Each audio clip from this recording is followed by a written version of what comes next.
Drone attacks spark international concern. Denmark's plea for help. In a worrying turn of events, Denmark has issued an urgent call to NATO and the EU, following a series of coordinated drone attacks on its airports. This incident has not only disrupted air travel, but has also raised serious security concerns across Europe. Denmark's Deputy Prime Minister and Defense Minister, Troels Lund Poulsen, described the attacks as a hybrid attack involving a strategic approach. The drones were flown near critical infrastructure, prompting Copenhagen to consider invoking Article 4 of the NATO alliance. This move highlights the severity of the situation and the potential threat to Denmark's national security. But here's where it gets controversial. Authorities have authorized the shooting down of drones in future incidents. Lund Poulsen vowed to find those responsible, emphasizing Denmark's military capabilities, including F-35s and frigates.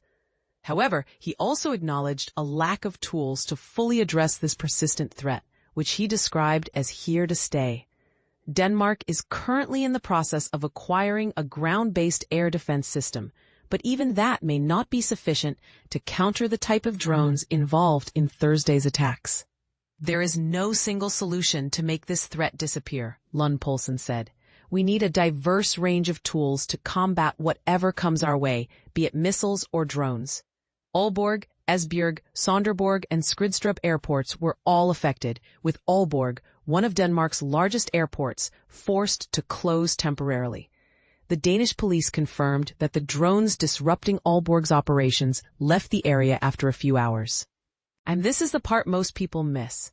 Commercial drones are typically programmed with GPS software that designates airports as no-fly zones. So how did these drones manage to breach these restrictions?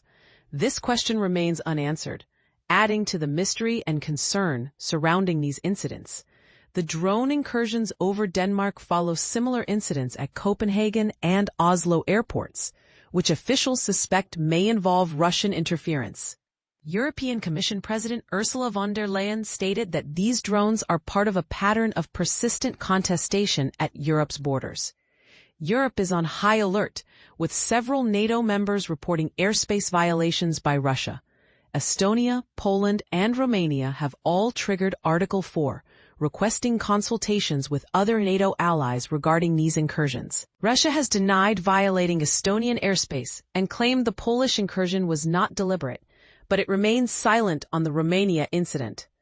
NATO has issued a strong statement condemning Russia's actions and warning of the use of all necessary tools to defend itself. Secretary General Mark Rutte emphasized that while NATO is a defensive alliance, it is not naive to the current situation. The recent drone attacks have sparked a heated debate, with Donald Trump suggesting that NATO member states should shoot down Russian planes breaching their airspace. The Kremlin, however, has denied any involvement in these incidents, calling the allegations unfounded. As the investigation into these attacks continues, one thing is clear. Europe is facing a complex and evolving security challenge. The question remains, how will NATO and the EU respond to this new threat, and what impact will it have on international relations? We invite you to share your thoughts and opinions in the comments below.